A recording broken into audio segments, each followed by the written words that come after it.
नमस्कार, जय हिंद। हम लोग पीवाईक्यू सीरीज़ में जो दूसरा पेपर है उसको डिस्कस कर रहे हैं, जिसमें हम लोग कर रहे हैं डीडीयू जीयू गोरखपुर के 2022 का सेकंड सेमेस्टर का जो पेपर है ENG 104। उसके पहले 20 क्वेश्चंस हम लोग पहले वीडियो में कर चुके हैं और इसमें हम लोग आगे के 20 क्वेश्चंस करने वाले हैं। आइए स्टार्ट करते हैं। देखिए 21 क्वेश्चन नंबर 21 है। क्वेश्चन है द ड्रामेटिक मोनोलॉग। ये पोइटिक स्टाइल से क्वेश्चन है, द ड्रामेटिक मोनोलॉग। ठीक है, dramatic monologue the entire poem is uttered by. ठीक है, आपको पता है भाई ड्रामेटिक मोनोलॉग जो है वो पूरी की पूरी पोएम जो होती है केवल एक स्पीकर के द्वारा बोली जाती है। तो यहाँ पर ऑप्शंस जो हैं, पहला है a single speaker who is the poet, दूसरा है मल्टीपल स्पीकर, सी है a single speaker who not is the poet. ठीक है, एंड डी ऑप्शन है टू स्पीकर्स। ठीक, तो टू स्पीकर्स नहीं हो सकता, मल्टीपल स्पीकर नहीं हो सकता, बचे आपके सिंगल स्पीकर। सिंगल स्पीकर में दो बातें हैं। एक बात तो ये है कि पोएट हो सकता है कि नहीं हो सकता है। देखिए पोएट हो सकता है बट पोएट जनरली नहीं है, मीन्स डायरेक्टली वो स्पीकर पोएट नहीं होता है। तो ये बात यहाँ पर आपका जो आंसर हो जाएगा वो सी हो जाएगा, a single speaker who not is the poet. Clear है। क्वेश्चन नंबर 22 पर बढ़ेंगे। 22 क्वेश्चन है एलजी से है, एलजी रिटन कंट्री चर्चयार्ड से।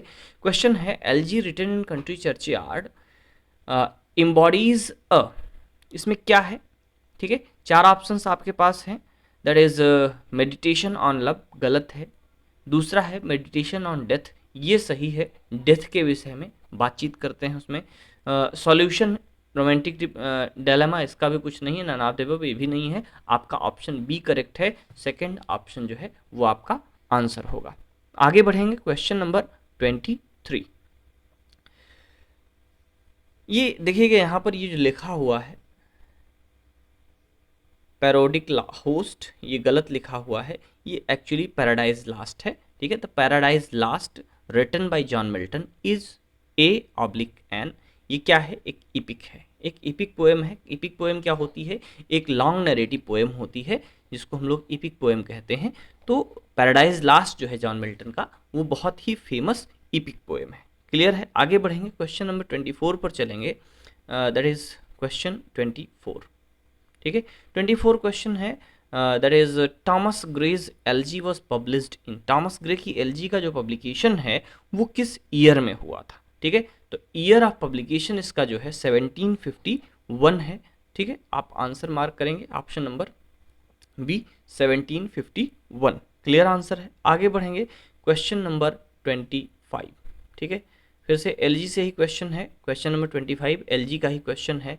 क्वेश्चन है the inevitable hours, the inevitable hours in Thomas Gray's elegy is. ठीक है, वहां पर एक लाइन आती है जिसमें आता है द इनविटेबल आर्स। ठीक है, वेट्स द इनविटेबल आर। ठीक, एंड आगे उसमें लाइन है all the glory all the wealth leads but to the grave. ठीक है, तो यहाँ जो इनविटेबल आर है उसका सेंस यहाँ पर डेथ से है। तो आपका जो आंसर सी है वो एक करेक्ट आंसर होगा। ठीक है, the hour of death, option C correct answer है। क्वेश्चन नंबर 26 पर चलेंगे। Question number 26। देखिए ये सारे जो क्वेश्चंस मैं करा रहा हूँ, अगर आप एमए एंट्रेंस देने जा रहे हैं किसी भी यूनिवर्सिटी का, तो आपके लिए बहुत ही इंपॉर्टेंट है। ठीक है, और साथ ही साथ अगर यूजीसी नेट के प्रिपरेशन कर रहे हैं उसके लिए भी इंपॉर्टेंट है। टीजीटी पीजीटी हर जगह ये बहुत इंपॉर्टेंट है। और साथ ही साथ अगर आप पीएचडी एंट्रेंस दे रहे हैं या आप आगे आपको सेकंड सेमेस्टर देना है, देन उसके लिए तो वेल एंड गुड है। ठीक है, तो क्वेश्चन नेक्स्ट है 26। Fill the blank in the following line. Fill करना है। लाइन क्या है?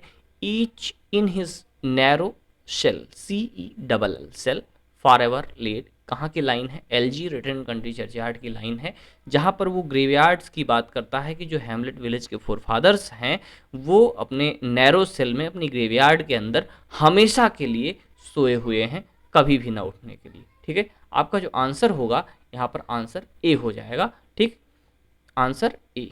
आगे बढ़ेंगे। ठीक है, क्वेश्चन नंबर 27।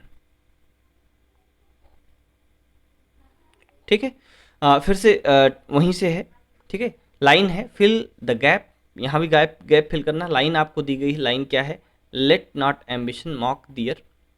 लाइन भरना है यूजफुल ट्वाइल, ठीक है। आपका ऑप्शन सी करेक्ट हो जाएगा, यूजफुल वर्ड भरा जाएगा, लाइन पूरी हो जाएगी, let not ambition mock their useful toil. Question number 28, Thomas Gray was a कैसा पोइट था, ट्रांजिशनल पोइट था। मैंने आपको बताया था रोमांटिसिज्म और नियो क्लासिसिज्म के बीच में जो एक एज आता है, ठीक है, जहाँ पर graveyard poetry, naturalist poetry, pre romantic poetry, ये सारे क्या है, ट्रांजिशनल एज है। तो एक कैसा पोइट है, एक ट्रांजिशनल पोइट इनको कहा जाता है, ठीक है। इनको रोमांटिक भी नहीं माना जाता, नियो क्लासिकल भी नहीं माना जाता। ये कैसे पोइट हैं, ये एक ट्रांजिशनल पोइट हैं टॉमस ग्रे। ऑप्शन सी आपका करेक्ट हो जाएगा। क्लियर है।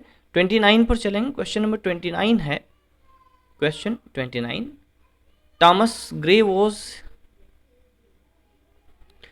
Grey was inspired by the death of, ठीक है, किसकी डेथ से इंस्पायर्ड था। तो जो एलजी है माना जाता है उसका एक फ्रेंड था रिचर्ड वेस्ट, ठीक है, और रिचर्ड वेस्ट की डेथ से थोड़ा थोड़ा ये इंस्पायर्ड था और उसी की जो फीलिंग्स हैं उसने जो है इस पोएम में लिखी हैं, ठीक है। आपका आंसर हो जाएगा सी, पोएट रिचर्ड वेस्ट, जो कि उसका फ्रेंड था। आगे बढ़ेंगे, क्वेश्चन नंबर 30, ठीक है। क्वेश्चन है, whom does the speaker calls busy old fool। देखिए स्पेलिंग बिजी वाली दूसरी है, बिजी ओल्ड फूल। ये सनराइजिंग की लाइन है, ठीक है। किसने लिखी है, जॉन डन ने लिखी है, सनराइजिंग की लाइन है। और बिजी ओल्ड फूल जो पोएट है वो सन को डांटता है यहाँ पर, बिजी ओल्ड फूल, ठीक है। पेडांटिक ये सारे वर्ड्स जो यूज करता है उसे सन को डांटने के लिए करता है, सूर्य को डांटने के लिए करता है। आपका जो आंसर है वो ए हो जाएगा, ठीक है। क्वेश्चन नंबर 31 पर चलेंगे हम लोग। क्वेश्चन 31 ये आ गया,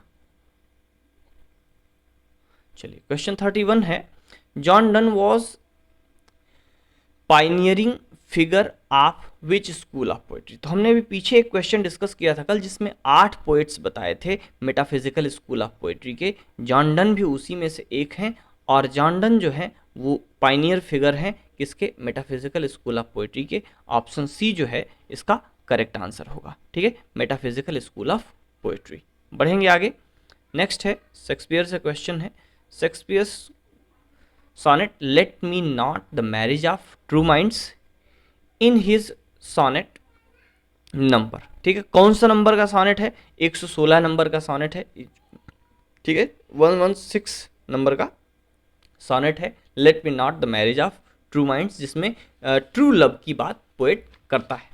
आगे बढ़ेंगे, क्वेश्चन 33 है, what is the rhyming scheme of Shakespeare sonnets. बहुत फेमस क्वेश्चन है, नेट में यूजीसी नेट में 2004 से 2017 के बीच में 5 बार ये क्वेश्चन रिपीट हो चुका है, ठीक है। याद रखिए, इसलिए समझिए कितना इंपॉर्टेंट क्वेश्चन, 5 बार यूजीसी नेट में रिपीट हो चुका है, जहां पर क्वेश्चंस बहुत कम रिपीट होते हैं। तो बहुत फेमस क्वेश्चन है, बहुत इंपॉर्टेंट क्वेश्चन है, ठीक है।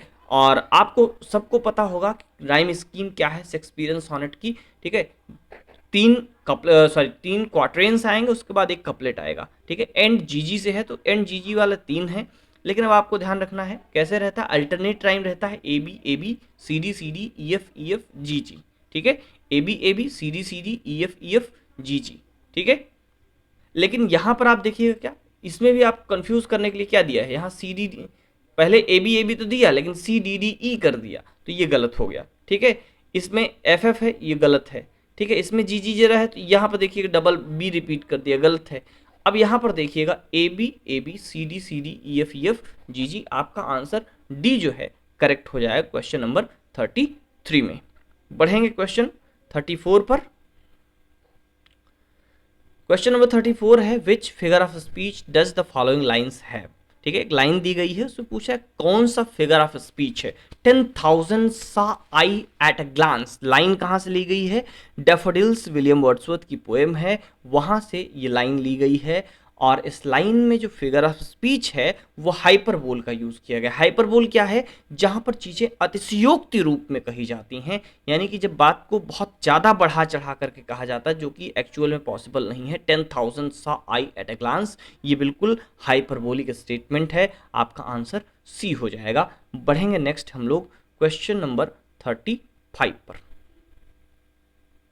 ठीक है, क्वेश्चन नंबर 35 क्वेश्चन है, out of the following odes which one is not written by John Keats. 4 ode आपको दिए गए हैं, कौन से ओड ऐसे हैं, कौन सा एक ओड ऐसा है जो कि जॉन कीट्स ने नहीं लिखा है। तो यहाँ पर देखिए, पहला ओड लिखा है ओड टू नाइटिंगेल, आपने पढ़ा होगा। दूसरा फेमस ओड है odd on A Grecian earn. तीसरा है ओड ऑन मेलंकली। ये तीन के तीनों जो हैं, ये तीन के तीनों ओड्स जो हैं जॉन कीट्स ने लिखे हुए हैं। ये तीन के तीनों ओड्स जो हैं ये जॉन कीट्स ने लिखे हैं। ठीक है, कब लिखे हैं? ईयर 1819।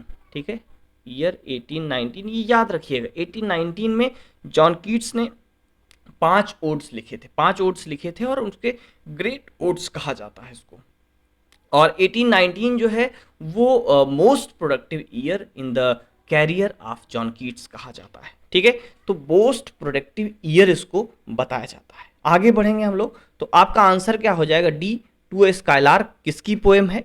पीबी शेली की पोएम है टू ए स्काईलार्क। ठीक है, आगे बढ़ेंगे। नेक्स्ट क्वेश्चन है क्वेश्चन नंबर 36।